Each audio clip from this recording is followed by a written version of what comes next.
देख रहे हैं डैन काशी न्यूज चैनल। सच है तो बोलेगा।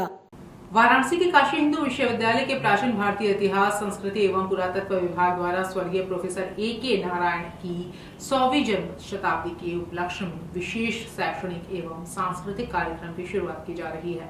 यह आयोजन भारतीय इतिहास और पुरातत्व के क्षेत्र में उनके योगदान को समर्पित है। प्राचीन भारतीय सिक्कों पर आधारित 7 दिवसीय कार्यशाला आयोजित की जा रही है, जिसमें विद्यार्थियों, शोधार्थियों और विशेषज्ञों को प्राचीन भारत की आर्थिक, सांस्कृतिक और राजनीतिक संरचना को समझने का अवसर मिलेगा। कार्यशाला में विभिन्न कालखंडों के सिक्कों की संरचना, प्रतीकों और ऐतिहासिक महत्व पर विस्तार से चर्चा की जाएगी। इसी क्रम में उत्तर प्रदेश राज्य पुरातत्व विभाग की क्षेत्रीय इकाई द्वारा धरोहर विषयक छायाचित्र प्रदर्शनी का भी आयोजन किया जा रहा है। यह प्रदर्शनी 22 अप्रैल 2026 तक चलेगी, जिसमें देश प्रदेश के ऐतिहासिक स्थलों, पुरातात्विक अवशेषों और सांस्कृतिक धरोहर से जुड़े दुर्लभ चित्र प्रदर्शित किए जाएंगे, ताकि अधिक से अधिक लोग इसमें भाग लेकर लाभ उठा सकें। इस आज का जो सेमिनार वर्कशॉप हो रहा है, ये 7 दिवसीय वर्कशॉप है। प्राचीन भारतीय सिक्कों की तकनीक बनाने के मेथड, उनके ऊपर जो ब्राह्मी स्क्रिप्ट के लिखे हुए जानकारियां हैं, इस सब के बारे में डिटेल रूप से बताने के लिए है छात्रों में।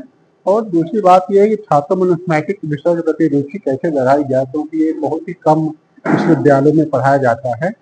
और क्वाइन कैसे बनते हैं, प्राचीन काल में उनके क्या मेथड थे, क्वाइन का एक स्टैंडर्ड पैमाना क्या होता था, इस सब के बारे में डिटेल्स इस 7 दिवसीय कार्यशाला में चर्चा की जाएगी।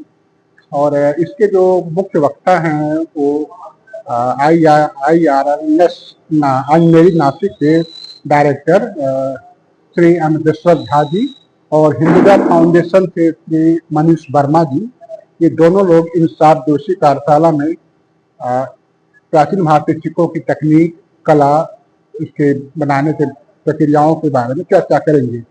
इस 7 दिवसीय कार्यशाला में प्रथम सत्र में व्याख्यान होगा और इसके द्वितीय सत्र में प्रायोगिक चर्चाएं होंगी। जब हम क्वाइन की बात करते हैं तो हम लोग किताबों में पढ़ते थे, तो किताबों से अगर हम प्रायोगिक तौर पर अगर स्पर्श ज्ञान करके क्वाइन को देखेंगे, समझेंगे, तो कहीं ज्यादा हम उससे बेहतर किताबी ज्ञान से प्रैक्टिकल रूप में समझ पाएंगे। क्योंकि अभी तक हम लोग देखते हैं विश्वविद्यालयों में बहुत सारे छात्र जो पढ़ते हैं नुस्मैटिक के, वो केवल किताबों से ही पढ़ते हैं, उनको प्रैक्टिकल नॉलेज नहीं हो पाता है। तो ये कार्यशाला इस रूप में बहुत उपयोगी साबित होगी। मुझे विश्वास है इस कार्यशाला में लोग क्वाइन हाथ में स्पर्श करके देखकर समझ सकते हैं कि प्राचीन काल में क्वाइन कैसे हुआ करते थे और कितने पॉपुलर थे, उसमें रेयर ऑफ रेयरेस्ट क्वाइन किन किन कालों में बने, चांदी के क्वाइन किस पर्पज से बनते थे, कॉपर क्वाइन किस उद्देश्य से बने, और कुषाण पीरियड में जो गोल्ड क्वाइन बनाया, गुप्ता पीरियड में जो गोल्ड क्वाइन बना, उनकी उद्देश्य क्या थे, ये सारे बातों के बारे में डिटेल चर्चा इस कार्यशाला में होगी। पूर्वांचल की खबरों से जुड़े रहने के लिए आज ही सब्सक्राइब करें हमारा YouTube चैनल डैन काशी।